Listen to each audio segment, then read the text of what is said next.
So I haven't made a video in a really decent amount of time, but it's actually a different topic because I actually bought another car.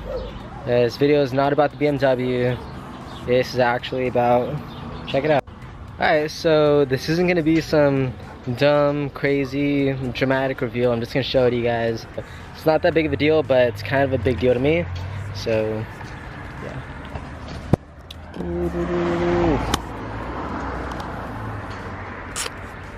Boom. There she is. Yeah. Yep. I got another Impreza. It's a 2003 bug-eye wagon, and yeah, it's not a, I know it's not a WRX or anything obviously, but I think it's the coolest thing in the world. And for how much I paid for it, it's not bad at all. So I know the car is dumb dirty, but yeah. But yeah, the interior is in pretty decent shape. Looks really good condition, except the seats. Well, actually, it's only really the front seats that are bad because the back seats look like they're in really good shape, and the trunk is, yeah. And the trunk is in like perfect shape. It's insane. But yeah, I got another car, and yeah, I actually got this car for extremely cheap. Let me give you guys some backstory. There was this person who put the car up, and he's just like, don't know what's wrong with it.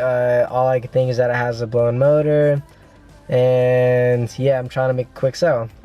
So I messaged the guy to get a little bit more information about the car, this and that, and I don't know, I'm just talking to him, and like the car seems pretty clean, and I've been in love with these cars for like I don't know how long.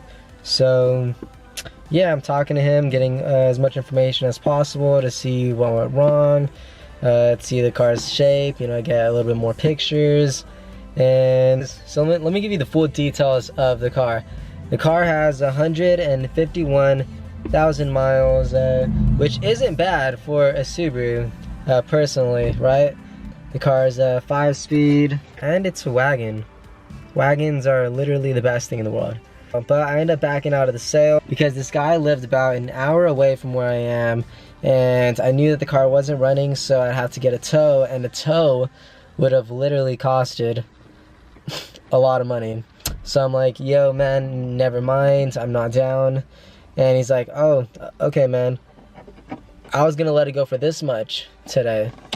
And I'm like, ah man, I would, but it's the tow that's gonna kill me. Like, I can't. So he's like, he literally says the most insane thing ever. He says, I have AAA. He has AAA. Okay. Whoa. So yeah, I gave him my general location to see how much tow would cost from his place to mine, and AAA responded saying because it's underneath the 100-mile radius, it'll be free. So me and a friend went over there, we looked at the car, and I ended up taking the car home for $300 and a free tow. I paid $300 for this car. He did say that I had a blown motor. Yeah. This car, not bad. Let me show you guys under the hood.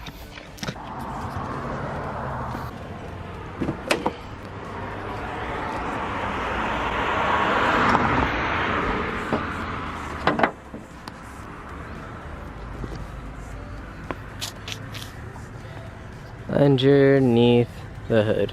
So yeah, where does the car stand right now? Did you just buy a Subaru with a blown motor? Okay, so let me give you my thought process. So whenever I actually got there to look at the car, I got the keys and I put key in the ignition and I tried to start the car, and the car does not want to crank over whatsoever. So because to me, a car not cranking over whatsoever, it's just clicking, that is so much better than it cranking over and me just hearing something nasty, like, oh, the motor is completely shocked, or maybe the car sounds like it's seized, or something like that. So whenever I try to start the car and it just clicked, I'm like, okay, this might just be a starting issue. So, or it might just be some sensor or some ground. So to me, like, oh, this has just got even better. So as soon as I actually start working on the car and I figure out why it's actually not cranking over, because, you know, like, I need to get the car cranking over. Like, that's the #1 priority. So first, check the battery is fine, check the grounds are fine, buy a new terminal because the other one had a lot of corrosion, right? Then I clean up a bunch of other corrosion throughout the car because kind of like, you know, why not? You know, I check the relays, everything is like perfect. So I'm still confused why it's not wanting to crank over. So the last thing I check is actually the starter, and AutoZone, I didn't know AutoZone did this, but AutoZone actually tests starters, and I'm pretty sure they test alternators. Don't quote me on this, but I'm pretty sure. Check your local AutoZone or whatever. Me saying that kind of made it sound like an ad. Alright, whatever, I don't care. So I pull the starter, I get it tested, and it fails every single time, which is about 10 times in a row. So I go ahead, order a new starter, put it in the car, and it finally cranks over. Yes. And it finally cranks over, which is really awesome. But as soon as it cranked over, I heard the most Subaru thing ever. I heard a rod knock. Which honestly, I shouldn't have been surprised, because whenever I was doing the oil change on the car, I saw some metal shavings in the oil pan. So I should have figured. I knew something wasn't right, but I don't know, it always sucks. But I don't know, just actually confirming that it was a rod knock just wasn't some good news, I guess. What's next for the car? Definitely a motor swap. Yeah, I'm gonna do a motor swap. It's not gonna be anything crazy. I'm not gonna try to put a WRX or an STI motor in it. No, I'm gonna keep things super simple. I'm gonna go with a direct fit, probably off of another Impreza, or anything else with the EJ 251, which I know some Legacies have, I know some Foresters have. But yeah, it's gonna be a good one. I think I'm gonna go ahead and try to document as much as I can on through this channel and on obviously my other social medias. But it's gonna be a good time. I'm looking forward to it. Ultimately, for this car, what I would like to do is kind of make this just an all-out kind of mountain camping, hiking sort of adventure car, you know. So the goals would be kind of like maybe a small lift, either get wider wheels or put on some decent spacers, so I could at least try to line it up with the fender. I think that'd be nice.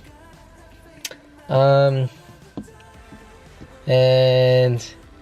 yeah, it's pretty much it. Don't want to build a crazy rally car, no. I want to build just something simple, something I could daily, but also something that has no trouble going into the mountains or going camping, which I think is perfect because it's a roof rack, it's a wagon, and it's a Subaru, so it's all-wheel drive, has a boxer motor, and I'm really looking forward to this. You probably can't tell because I'm not like smiling all dumb or anything, but like the little kid in me is like super excited, because whenever I first started looking at cars in high school, I knew I wanted a wagon, and the bug eyes were the coolest thing ever. I knew I wanted a Subaru always, but I ended up getting a WRX blob eye, and that was cool, but I don't know, I didn't get it. I don't know, I didn't get it because like I wanted that particular car. I kind of got it because it was convenient for me to get it. I know this car doesn't look like much, but I'm stoked. And I think that's gonna do it for this video. This is my $300 Subaru, and yeah, I'm hyped. Consider subscribing, that'd be cool. Like the video, and see you next time.